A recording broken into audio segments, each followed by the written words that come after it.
Stocks भी कल जो है एक अच्छा बॉटम बना के ऑलमोस्ट अदानी एंटरप्राइज 2800 चला गया था। काफी दूसरे स्टॉक्स भी अदानी ग्रुप के एक्टिव हो गए हैं। कुछ चार्ट्स पे आपको नजर आ रहा है किसी में काम करना चाहिए, देख रहे हैं आप ये ग्रुप?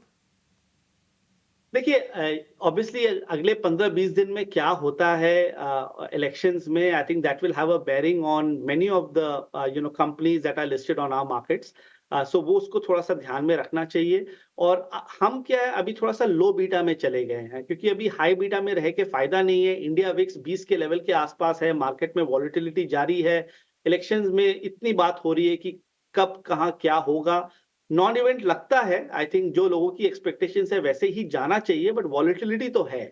तो अगर निफ्टी 22,350 के ऊपर निकलता है तो हम वापस हाई बीटा में चले जाएंगे, और तब अडानी ग्रुप स्टॉक्स में आप काम कर सकते हैं। अगर आपका 6 से 12 महीना का व्यू है तो सारे अडानी स्टॉक्स अच्छे लगते हैं और मेरे हिसाब से यहाँ से रिटर्न देंगे। बट अगर आप 2 से 4 वीक के हिसाब से देख रहे हैं, तब उनमें मत काम कीजिए, तब लो बीटा स्टॉक्स में काम कीजिए। एक्सप्लेनेशन दिया आपने गौतम, बहुत अच्छा एक्सप्लेनेशन दिया। मुझे यार विक्स के बारे में बताएं। हम सब लोग यहाँ पे चैनल पे ईटी नाउ स्वदेश पे और ईटी नाउ पर भी ये बात डिस्कस कर रहे हैं कि ये वन साइडेड पिछले 12 दिनों में 10 दिन तक विक्स चलती रही है, 20 तक आ गई है। इसका क्या मतलब निकालना चाहिए? क्या कॉशन बढ़ रहा है बाजार में? लोग ज्यादा सतर्क हो गए ऑप्शंस वाले। आपने क्या देखा इस जबरदस्त विक्स की रैली को? अजय जी, मैं मार्केट में 2003 से हूँ, तो पिछले 21 सालों में मैंने काफ़ी इलेक्शंस देखे हैं और मार्केट में कैसा एक्शन रहता है 1 month, 2 months before the elections.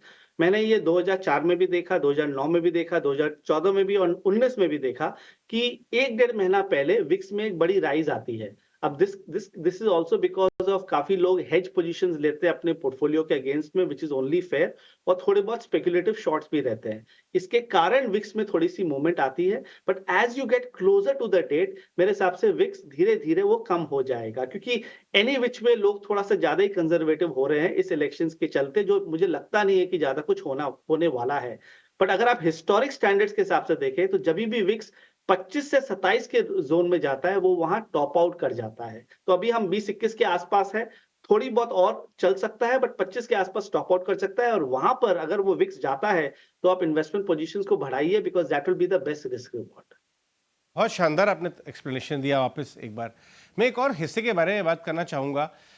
उसके सेक्टर लीडर में हमने एक बड़ा ब्रेकआउट देखा, फिर साइडवेज चला गया। लेकिन केमिकल्स की बात कर रहा हूँ मैं। यूपीएल में हमने 8-9% का मूव देखा था कुछ कमेंट्री पे। लेकिन दूसरे केमिकल स्टॉक्स जो हैं कुछ दिनों में चांस ले लेके, टर्न ले लेके चलना शुरू हो गए हैं।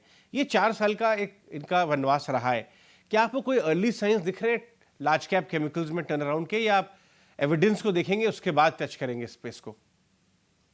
देखिए, 1.5 साल के लिए ये स्टॉक्स ने आपको 2x, 5x से 10x दिया। तो आई थिंक उस इतने बड़े मूव के बाद कंसोलिडेशन बनता था। ये कुछ ज़्यादा ही हो गया है, 2 ढाई साल से ये कंसोलिडेशन चल रहा है। बट अगर आप कस्टम इंडेक्स को देखें, जो हम बनाते हैं गोल्डीलॉक्स में, एक कस्टम केमिकल्स इंडेक्स, वहाँ पर हमने ब्रेकआउट देखा और मुझे लग रहा है कि वहाँ पर मोमेंटम और ट्रेंड वापस आ चुकी है। बट क्या आप हर तरीके के स्टॉक ले सकते हैं? The answer is no. हमारा फेवरेट है दीपक नाइट्रेट, हमारा फेवरेट है आरती इंडस्ट्रीज।